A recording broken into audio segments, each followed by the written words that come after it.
Guys, मेरा नाम रितेश है और आज मैं आपके लिए वीडियो लेके आया हूँ एम्स के बारे में।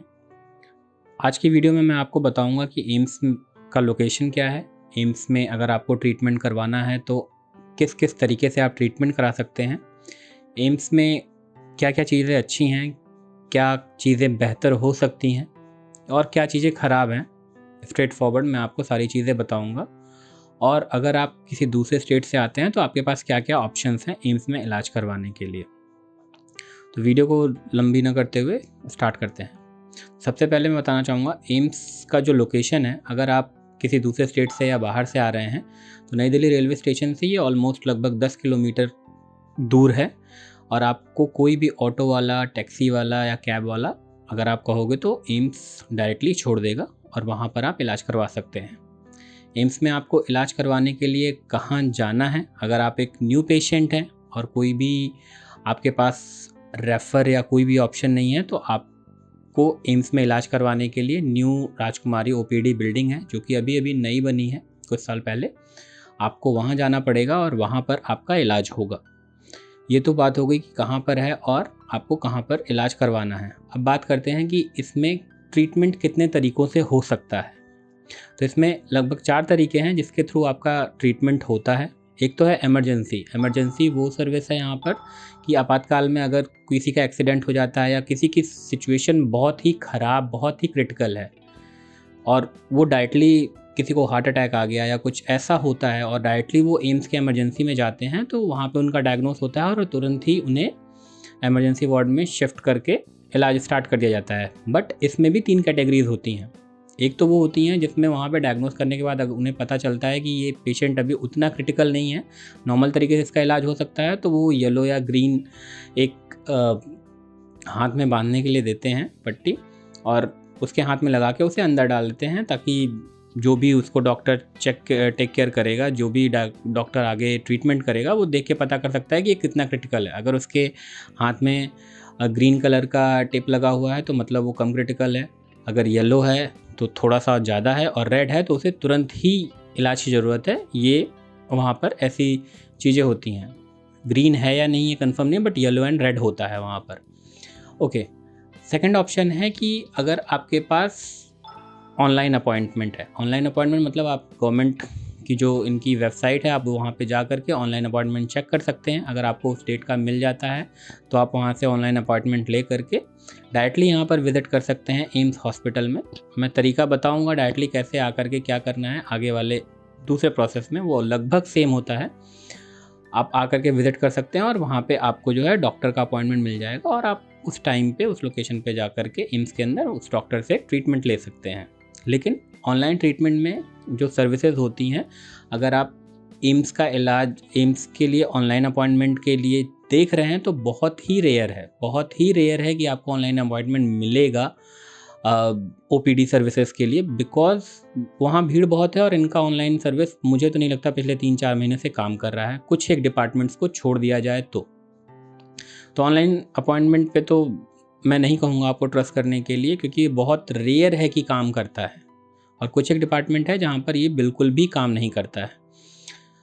थर्ड जो ऑप्शन है, अगर आपको किसी डॉक्टर ने, सपोज़ आप किसी हॉस्पिटल में भर्ती थे और वहाँ पर आपका इलाज सही से नहीं हो पाया या डॉक्टर को ये लगा कि आपको और ज़्यादा सुविधाओं की ज़रूरत है और आपकी कंडीशन ऐसी है कि एम्स में आपको रेफ़र करना चाहिए, तो आपको वो रेफ़र करता है। अगर कोई डॉक्टर आपको उसके लेटर पैड पे लिख करके दे देता है रेफ़र टू एम्स और दिस डिपार्टमेंट, और सपोज़ नेफ्रोलॉजी, न्यूरोलॉजी, यूरोलॉजी, किसी में भी जिसका आपका ट्रीटमेंट चल रहा हो, अगर आपको उसमें रेफ़र कर देता है तो आप डायरेक्टली जा कर के वहाँ पर अपॉइंटमेंट ले सकते हैं और वहाँ पे डायरेक्टली आपका इलाज हो जाता है। जो तीसरा जो ऑप्शन था वो बहुत बेस्ट है अगर आपको रेफ़र मिल जाता है तो। अब आते हैं लास्ट ऑप्शन जो कि है बिल्कुल स्ट्रेट फॉरवर्ड ऑप्शन, जहाँ पे आपके पास कोई भी रेफ़र नहीं है, कोई ऑनलाइन अपॉइंटमेंट नहीं है, आपके साथ इमरजेंसी भी नहीं है, बट आपको बोला गया है कि आपको एक बार एम्स में दिखा लेना चाहिए और आपको लगता है कि एम्स में, क्योंकि एम्स की फैसिलिटीज़ अच्छी हैं, डॉक्टर्स अच्छे हैं, तो आप नॉर्मल ओपीडी के थ्रू दिखा सकते हैं, मतलब सेम डे की सर्विस। अब इस सेम डे की सर्विस में ये थोड़ा सा लेंदी प्रोसेस है जिसके थ्रू मैं जा चुका हूँ। मैं आपको ये वीडियो इसलिए बता रहा हूँ, इसलिए दिखा रहा हूँ क्योंकि मैं ऑलरेडी इन सभी चक्रों से गुजर चुका हूँ। ऑलमोस्ट सभी लेवल से अपने रिलेटिव को लेकर के। तो मैं नहीं चाहता कि कोई अगर आगे आता है इन फ्यूचर में तो उसे परेशानी हो। अगर ये वीडियो किसी की भी इस वीडियो से हेल्प होती है तो बहुत अच्छी बात है। नॉर्मल जो तरीका है उसमें ये है कि रात के 12 बजे के बाद नॉर्मल ओपीडी में दिखाने के लिए आपको सीधे राजकुमार ओपीडी, जो नई राजकुमारी ओपीडी बिल्डिंग है, उसके बाहर आकर के क्यू में लगना पड़ेगा। अगर आप क्यू में लगते हैं, क्यू में लगने के बाद सुबह 7:30 बजे तक, जी हाँ बिल्कुल सही सुन रहे हैं आप, सुबह 7:30 बजे तक आपको लाइन में ही रहना पड़ेगा। रात में 12 बजे से वहाँ लाइन लगनी स्टार्ट हो जाती है। सुबह 7:30 बजे आपको एंट्री मिलेगी बिल्डिंग के अंदर जाने की। आपको ए विंग में भेजा जाएगा जहाँ पे बहुत सारे काउंटर्स हैं। उन काउंटर्स में आपको उस सेम डे का जिस भी विभाग में आपको दिखाना है, सपोज मेडिसिन में दिखाना है या फिर नेफ्रो में दिखाना है, हड्डियों के डॉक्टर को दिखाना है, किसी भी डिपार्टमेंट में दिखाना है, उस डिपार्टमेंट के डॉक्टर का आपको आपका एक स्लिप बन जाएगा, आपका आभा कार्ड बनाया जाएगा, वहाँ पे जो हेल्थ कार्ड होता है आपकी स्लिप बनाई जाएगी और एक ओपीडी का कार्ड, मैं आपको अभी पिक्चर में आपको दिख जाएगा, एक ओपीडी कार्ड बना के दे दिया जाएगा और आप उस डॉक्टर को जा करके उस बिल्डिंग में जहाँ पे भी बोला गया है वहाँ जा करके दिखा सकते हैं। ये सारा प्रोसेस आपका 8 बजे से ले करके 10 बजे तक के बीच में होता रहता है। 10-11 जब तक डॉक्टर देखते रहते हैं ये होता रहता है, आपको अपॉइंटमेंट मिलता रहता है वहाँ पर। लेकिन क्यूज़ बहुत लंबी होती हैं। हर एक डिपार्टमेंट में ऑलमोस्ट 40 से 50-60 पेशेंट्स को देखा जाता है। तो ट्राई करिए कि आप थोड़ा जल्दी आएँ। रात में आपका ये एक बार का मेहनत है, एक बार आपको हार्डवर्क करना पड़ेगा उस ओपीडी कार्ड को लेने के लिए। एक बार आपका ओपीडी कार्ड बन जाएगा तो आपकी लाइफ थोड़ी आसान हो जाएगी एम्स में, और आप फिर उसके बाद आपको लाइन में लगने की दिक्कत नहीं है। लेकिन फर्स्ट टाइम आपको हमेशा जब भी आएंगे आपको एक ओपीडी कार्ड बनवाना ही पड़ेगा। अब बात करते हैं क्या क्या चीज़ें सही हैं एम्स में और क्या क्या चीज़ें ख़राब है। पहले बात करते हैं एम्स में क्या क्या अच्छा है। आपको एम्स में ट्रीटमेंट बहुत अच्छा मिलेगा। आपको एम्स में डॉक्टर्स बहुत एक well qualified, well experienced doctor मिलेंगे। आप वहाँ पर ये नहीं है कि ये डॉक्टर ऐसा है और आपसे पैसे खाने के चक्कर में या फिर आपसे जान छुड़ाने के चक्कर में जाएगा, नहीं। जितने डॉक्टर हैं ऑलमोस्ट, सबके बारे में नहीं कहा, लेकिन मेरा एक्सपीरियंस रहा है, जो जिस डॉक्टर के पास भी आप जाओगे वो इतना वेल एक्सपीरियंस्ड होता है, वो आपको बहुत ही प्रॉपरली डायग्नोस करेगा, चेक करेगा, जितनी हेल्प उसकी हो सकती है जैसे भी वो आपको करेगा। एम्स की फैसिलिटीज़ बहुत अच्छी हैं। आपको साफ़ सफाई इंफ्रास्ट्रक्चर जो है बहुत ही अच्छा है। एम्स का इमरजेंसी सर्विस बहुत अच्छा है। अगर कभी इमरजेंसी में आपकी सिचुएशन वैसी हो गई कि बस आपको कहीं नहीं तो उठा के अपना फेस सीधा एम्स चले आइए। इमरजेंसी में आपको देख के डायग्नोस करके उस टाइम का ट्रीटमेंट तो दे ही देंगे। सिक्योरिटी वालों को बहुत यहाँ पर अपर हैंड दिया गया है। आप सिक्योरिटी वालों से मत भिड़िए, मैं यही कहूँगा। वो जो कहते हैं उस तरीके से पालन करिए वहाँ के रूल्स का, क्योंकि ऑल ओवर इंडिया से लोग आते हैं वहाँ पे ट्रीटमेंट करवाने के लिए और उसको मैनेज करना बहुत ही मुश्किल है। पर डे बहुत हज़ारों की संख्या में पेशेंट आते हैं और जो सिक्योरिटी वाले होते हैं उनको अपर हैंड दिया गया है वहाँ पर, ताकि वो चीज़ों को हैंडल कर सकें। एक से एक नेता आएंगे, एक से एक सब लोग आएंगे और आपको उसके बीच से होकर के जाना पड़ेगा। क्या चीज़ें बुरी हैं मैं बताता हूँ। यहाँ की ऑनलाइन सर्विस बहुत ही पैथेटिक है, बहुत ही रेयर है आपको चांस मिलेगा। मेरा तो डिपार्टमेंट नेफ्रो था, मुझे तो 2-2 साल तक का डेट नहीं दिख रहा था। रात में आपको क्यू में लगना पड़ेगा, ये बुरा है।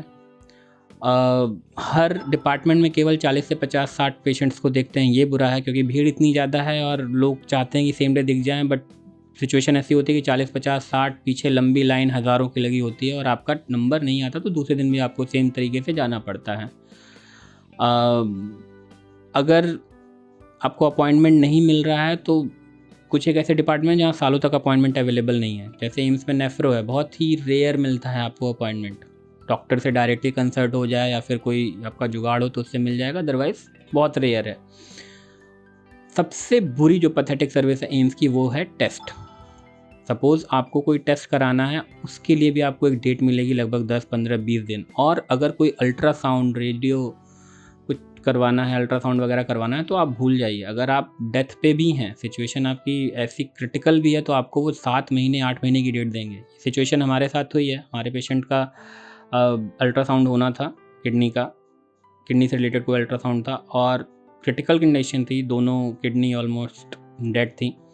और उसे डेट दिया गया था अगस्त में, मतलब 7 महीने बाद। और उन्हें ऐसा लगता है, मतलब मुझे पता नहीं क्या है, लेकिन उन्हें लग रहा था कि पेशेंट 7-8 महीने बिना चेकअप के हम लोग रहेंगे और यहाँ पे वेट करेंगे। तो ऐसी डेट दी जाती है जिसमें कोई वो नहीं है। खाना यहाँ का मतलब सो है, आप खा सकते हो, सस्ता है, 20 रुपये का चावल सब्जी मिल जाएगा आपको, चावल दाल, और वो प्रॉपर थाली आपको 40 रुपये की मिल जाती है, तो खाना ठीक है। अब आपको बताता हूँ एक ज़रिया जहाँ से आप डायरेक्टली जा सकते हैं। एक वो है प्रोटोकॉल डिपार्टमेंट होता है एक एम्स के अंदर। अगर आपके पास किसी नेता, किसी MP MLA का आपके पास जुगाड़ है तो आप उससे लेटर पैड पे करवा करके यहाँ पर प्रोटोकॉल डिपार्टमेंट में सबमिट करके डॉक्टर से डायरेक्टली कंसल्ट करवा सकते हैं। उनका पावर होता है, उनके पास कुछ अधिकार दिए जाते हैं जिसके थ्रू आपका इलाज जल्दी होना संभव हो जाता है। टेस्ट चार्जेस यहाँ के बहुत ही नॉमिनल हैं। अगर आपके टेस्ट करवाते हैं, अगर नंबर जल्दी आ जाता है तो आप टेस्ट करवा सकते हैं, बहुत ही नॉमिनल चार्जेस हैं, बाहर से बहुत सस्ते हैं, तो आप करवा सकते हैं। अगर आप बाहर किसी स्टेट से आ रहे हैं तो आप प्रॉपर अपना टाइम ले करके आइए, जल्दबाजी मत करिए। एम्स में इलाज आपको अच्छा मिलता है, रुकने की व्यवस्था आपको अगल बगल में मिल जाएगी, 500-1000 रुपये में लॉज और होटल वगैरह मिल जाते हैं एम्स के बाहर ही, तो आप वहाँ रुक करके अपना इलाज करवा सकते हैं। अगर आज नहीं मिला, दूसरे दिन मिल जाएगा अपॉइंटमेंट, तो आकर के करिए। लास्ट में जो आपको बताना चाहता हूँ, एक बार ये सारी मुसीबत से अगर आप निकल जाते हैं और आपका एक OPD कार्ड बन जाता है, तो OPD कार्ड के थ्रू आप अगर मेडिसिन के थ्रू भी दिखा रहे हैं तो आपको डॉक्टर पूरी अच्छी तरीके से चेक करेगा, डायग्नोस करेगा। अगर सब कुछ अच्छा हो जाता है तो आपको जिस भी डिपार्टमेंट में इलाज की ज़रूरत है वो उसमें रेफ़र कर देगा। आपको उस डिपार्टमेंट का एक डेट मिल जाएगा, आप जा कर के डायरेक्टली दिखा सकते हैं उस डिपार्टमेंट में एक बार। लेकिन आपको कार्ड बनवाने में थोड़ी मेहनत करनी पड़ेगी, लेकिन एक बार कार्ड बन जाता है तो चीज़ें आसान हो जाती हैं एम्स में।